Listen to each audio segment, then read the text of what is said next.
एक इंसान ही होते हैं, इंसान का हमदर्द। कोई फरिश्ते यहाँ साथ निभाने नहीं आते। इसलिए इंसान को इंसान की कद्र करनी चाहिए, इज्जत करनी चाहिए, प्यार करनी चाहिए, है ना। उसकी फीलिंग्स को समझिए। लोग ध्यान नहीं देते, समझते नहीं एक दूसरे को। क्या है ये सब, सिर्फ पैसा देखते हैं, उससे काम नहीं बनता है। लोगों की इज्जत करना सीखिए। लोग जो होता है वो उसमें भगवान बसते हैं, आप उसको ध्यान नहीं देते, खाली पैसा खोजते। जो पैसा देने वाला है या पैसा से काम है, इसे उसी से मतलब है, बाकी से कोई काम नहीं। ये सब नहीं होना चाहिए। तो जय माता दी बच्चों, हम लोग मैं सिंपल कंसेप्ट सिंगल सिंपल तरीके से, वो भी आरआरबी ग्रुप डी 2022 में आया हुआ प्रीवियस ईयर क्वेश्चन है, प्रॉफिट एंड लॉस यानी लाभ और हानि का। देखिए सिंपल क्वेश्चन है कि एक दुकानदार किसी पुस्तक को 14% की हानि पर बेचता है, यानी 100% यदि उसका क्रय मूल्य है, क्रय मूल्य अपने आप में 100% होता है, तो बोल रहा है 14% की हानि पे बेचता है। यानी जब किताब बेचा तो उसको आया 86%।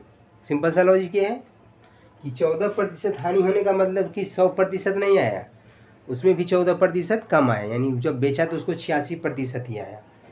अब बोल रहा है कि यदि विक्रय मूल्य में 100 रुपया की वृद्धि होती तो उसे 6% का लाभ होता है। यानी विक्रय मूल्य मैंने जितना में बेचा कि उसको 86% आया, अगर उसमें 100 रुपया और अधिक आता तो उसको 6% का लाभ हो जाता। सिंपल सा बात है। तो पूछ रहा है कि क्रय मूल्य क्या होगा, तो नहीं बन जाएगा। सो सिंपल तरीका देखिए, 14% की हानि, यानी इसको बोल सकते हैं कि 86% आया रुपया में जो आया, लेकिन प्रतिशत के रूप में उसको क्या आया 86%, क्योंकि 14% की हानि हो रहा है बेचा जो, तो बेचने से 86% रुपया के रूप में जो भी आया होगा 86%। अब बोल रहा है कि 100 रुपया की वृद्धि हो जाए, यानी प्लस 100 रुपया, तो उससे 6% का लाभ होता है। लाभ होने का मतलब क्या कि 100% क्रय मूल्य प्लस 6% ऊपर से मिल जाता है, तो 106% हो जाएगा। तो ये बराबर हो जाएगा 106% के। होगा कि नहीं होगा? बिल्कुल होगा। जब 86% प्लस 100 बराबर 106%, अकॉर्डिंग टू क्वेश्चन ये हो गया। बस यहाँ से 100% का मान नहीं निकल जाएगा? बिल्कुल निकल जाएगा। कैसे?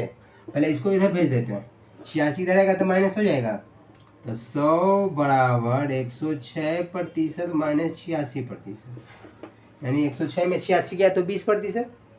तो बोल सकते हैं कि यार 20% बराबर 100, यानी 20% का मान 100 रुपया, 20% का मान 100 रुपया, तो क्रय मूल्य अपने आप में होता है 100%। तो 100% का मान कितना, 20% का 5 गुना 100% का, 100 का 5 गुना 500 रुपया। बात सिंपल सा है कि नहीं? सिंपल। 20% से 100% आने के लिए 20 में 5 से गुना करेंगे, तो 100 में भी 5 से गुना करेंगे तो 500 रुपया, यानी 100% का मान 500 रुपया। तो पूछ रहा है कि पुस्तक का क्रय मूल्य क्या होगा, तो 500 रुपया, यानी option number A is the right answer for this question. इतना लिख के व्याख्यान कर लिए, लेकिन इसको आपको भड़बली बनाना है। कैसे?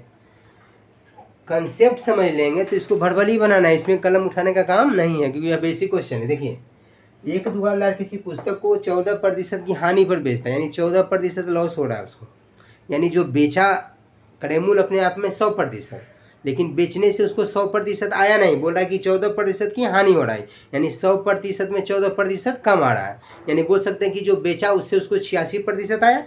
सिंपल सा बात। फिर बोला कि यदि विक्रय मूल्य में 100 रुपया की वृद्धि होती, यानी 100 रुपया और जोड़ देते, यानी 86% प्लस 100 रुपया, तो उससे 6% का लाभ होता है। 6% लाभ का मतलब 100% क्रय मूल्य और 6% ऊपर से मिल गया, यानी 106%। तो बोल सकते हैं कि 86% प्लस 100 रुपया बराबर 106%। तो यहीं से दोनों का डिफरेंस नहीं ले लेंगे, 106 माइनस 86 यानी 20%, 20% बराबर 100 रुपया, तो 100% बराबर कितना 500 रुपया। तो इस तरीके से भड़बली बना सकते हैं, इसमें कुछ जान है नहीं। जान आपके अंदर होनी चाहिए। जब आपके अंदर जान होगी तो दुनिया जहान सब एक जैसा रहेगा। क्या फिर होगा? जाने मन चुपके चुपके, है ना, सारी दुनिया से छुपके। तो पहले उस पर ध्यान दीजिए, पहले पढ़ के जॉब लीजिए, तब वो सब चलेगा, नहीं तो फिर टाइम पास हो जाएगा, है कि नहीं।